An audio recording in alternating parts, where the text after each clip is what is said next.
The door opens and then slams shut.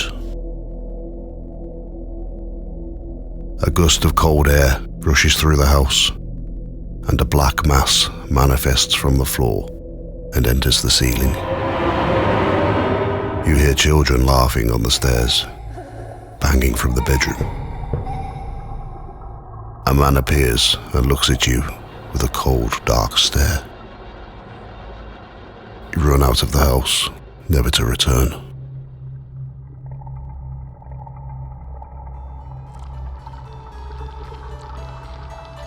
Welcome to a Halloween special episode of Ghost Tales by the Fireside. I am Clem Dalloway, and this episode is about the witchcraft trials in England and a haunted house in Essex called The Cage, which was once a small prison that held people accused of witchcraft while awaiting trial.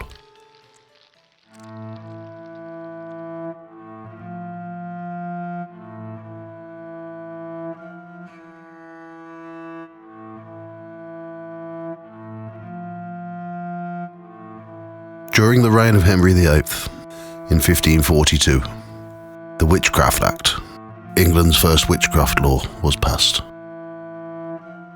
At this time, if convicted, it didn't always result in a death sentence until the reign of Elizabeth I, when in 1563, an act against conjurations, enchantments and witchcraft was passed, which meant that anyone using witchcraft to kill or harm others would face the death sentence.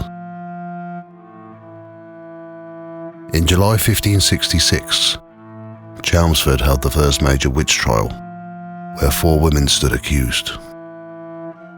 Laura Winchester, mother and daughter Agnes and Joan Waterford, and Elizabeth Francis, all from Hatfield, Peveril. Agnes was the only one given the death sentence, which made her the first person in England to be put to death for witchcraft. The witch trials continued until the 18th century, and around 500 of the accused had been killed, 90% of them being women. In September 1589, James VI of Scotland's wife, Anne of Denmark, was travelling across the North Sea to join him and to be crowned queen, when a devastating storm capsized one of the ships, and the ship that Anne was travelling in had to retreat back to Denmark. James decided to go and meet his wife in Copenhagen in January 1590, and his journey was almost as bad. Violent storms nearly made him turn back. While in Denmark, 2 people were accused of causing the storms by use of witchcraft. They both confessed, and 5 others were also convicted, all burned at the stake. Witch hunt mania was all over mainland Europe, and hundreds of people had been accused of witchcraft and killed, which would escalate into the thousands. The witch hunts were caused because of a book written in 1487 by a German monk named Heinrich Kramer. The book was called the Malleus Maleficarum, or the Hammer of the Witches. The contents of the book explained how to identify a witch, how to make them confess, and how to execute them. King James of Scotland became aware of this and wrote a book himself called Demonology, which became very popular in England after the death of his cousin, Elizabeth I, when he took over the English throne and became James I of England in 1603. James was convinced that witches were out to kill him after a case in Edinburgh in 1590. In 1590, the deputy bailiff in Edinburgh, David Seaton, claimed that his housemaid, Glynis Duncan, was a witch. He said that she suddenly had healing powers, and he'd seen her sneaking out at night.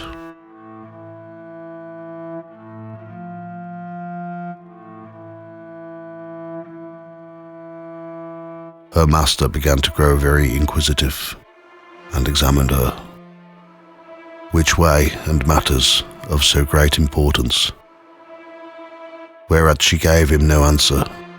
Nevertheless, her master, to the intent that he might the better tire and find out the truth of the same, did with the help of others torment her and the torture of the pillywinkles upon her fingers.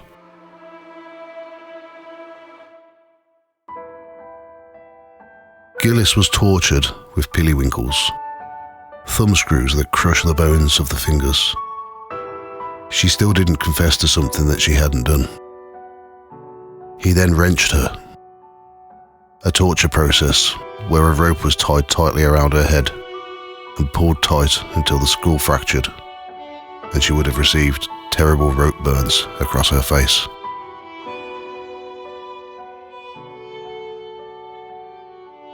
She still wouldn't confess, so he searched her body for a mark that had been left by the devil. This could have been anything from a birthmark or a mole. He found a mark on her neck, and she then confessed. Most likely because she couldn't take any more torture and she knew she'd die. Her confession would lead to the death of many more innocent people over the next 100 years. In November of 1590, Gillis was taken to the old Toll Bath prison in Edinburgh, where she confessed to being part of a coven. She also gave the names of another 8 witches. Each one of these named more people, and in total over 100 people were tortured. Gillis also said that her coven had been working with the witches in Copenhagen, who had been executed for trying to murder King James and his wife, Anne of Denmark. Because of this, James got involved.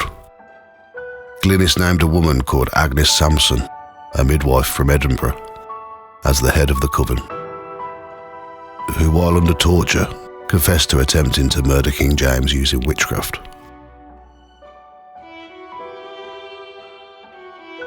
James interrogated her himself and didn't believe her until she started repeating a private conversation between him and Anne on their wedding night.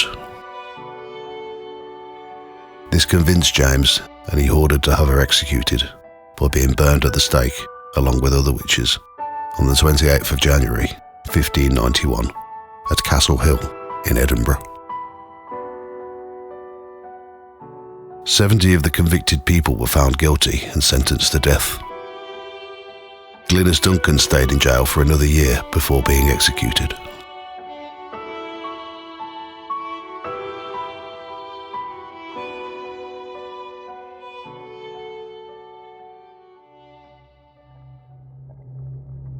In Essex, England, lies a village called St. Osyth, where in 1581 a young boy was taken very ill, and his mother called for the local wise woman, Ursula Kemp, to help. The mother's name was Grace Thurlow, and her son's name was Davy Thurlow. Ursula visited Grace's house and performed a ritual on Davy, and he became better overnight.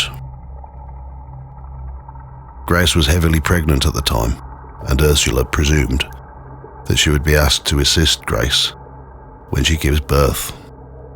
But Grace had told Ursula that she'd arranged for someone else to help her. Ursula was offended that she wasn't asked, and the two women argued. Grace threatened Ursula that she would tell the magistrate, and that she had bewitched her, and was the cause of her lame leg. But Ursula wasn't bothered at all.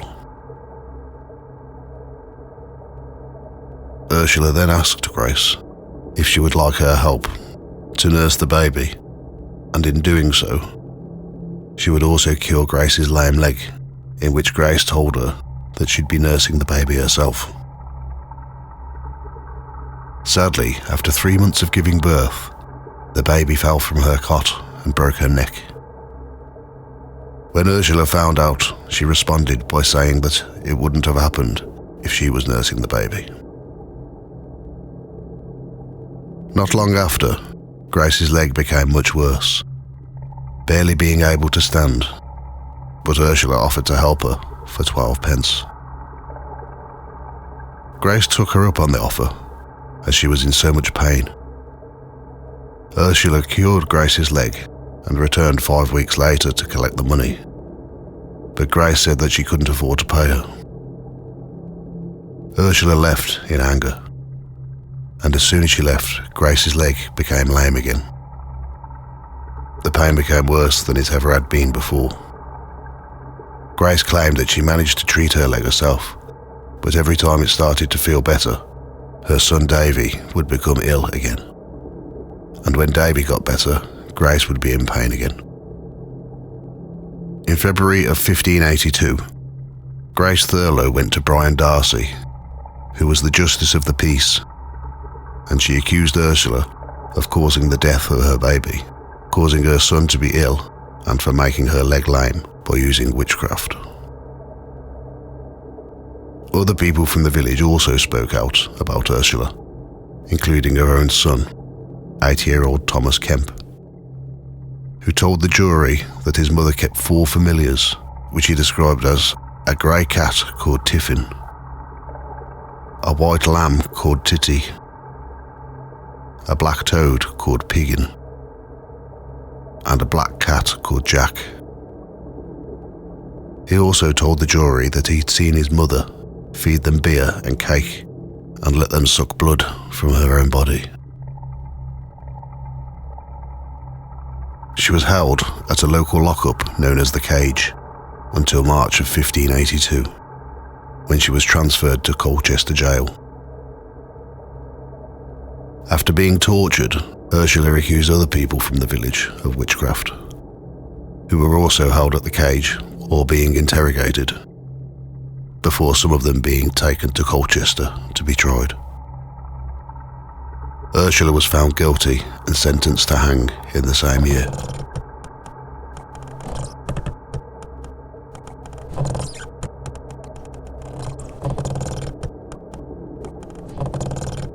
In 2004, a house came up for sale in St Osyth. A woman who grew up in the area bought the house, knowing its history as the local medieval lockup, known locally as the Cage, which was still being used as a small prison until 1908. As soon as she moved in, she started to experience strange things. Door handles would move. The kettle would turn itself on. Doors would open and shut, and taps would turn on. She was sitting on the floor in the living room when a woman dressed in old-fashioned clothes walked across the room, carrying a wooden bowl.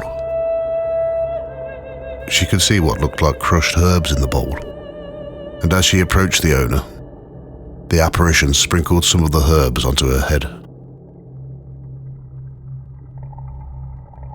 After a while, the new owner didn't mind any of what she'd been experiencing, as it made a talking point when friends and family visited.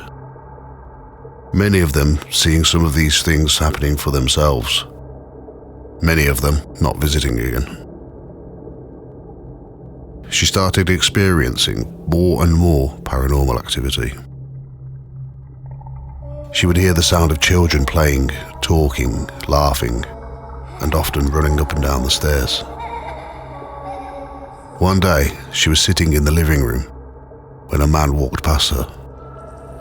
She described him as having long black hair and that he smiled, but she was only able to see him from the waist up. Things started to become more malevolent. One day, a huge dark mass came up from the floor and went through the ceiling, and this would start happening on a day-to-day basis. She was brushing her teeth one morning when she was hit by an unseen force, as if somebody had punched her. She was pregnant and doing her day-to-day chores around the house when she was pushed over by an incredible force. Two close friends visited one day, one a nurse and the other an ex-soldier. After they'd walked in, one of them noticed blood marks on the wooden floor in the living room, He examined it, and it was wet blood, like something bad had just happened. After her baby was born, she was too afraid to leave him alone in any part of the house. It was around 6 o'clock one evening, and the baby was asleep in the bedroom. She needed to iron some clothes for work for the next day, so took advantage while the baby was sleeping. The ironing board was in the prison room, so she went in and started ironing. Some of the baby's toy trains were left on the floor when they suddenly started moving around her feet, as if someone was playing with them. She was terrified. She turned off the iron, grabbed the clothes, and headed towards the stairs. As she reached the stairs, she looked up and a man was standing on them. He was wearing brown trousers and a white shirt, modern-day clothes. Things became so bad that she lived in just one bedroom in the house.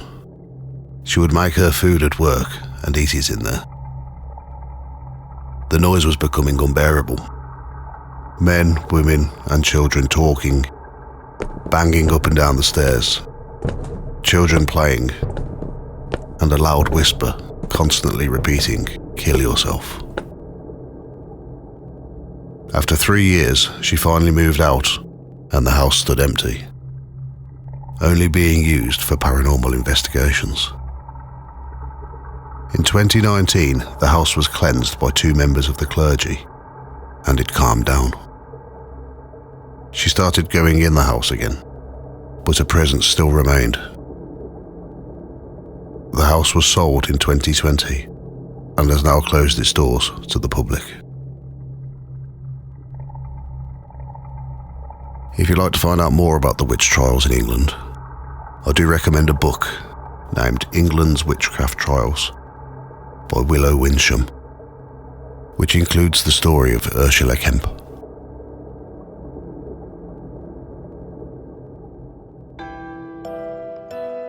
Thank you for listening.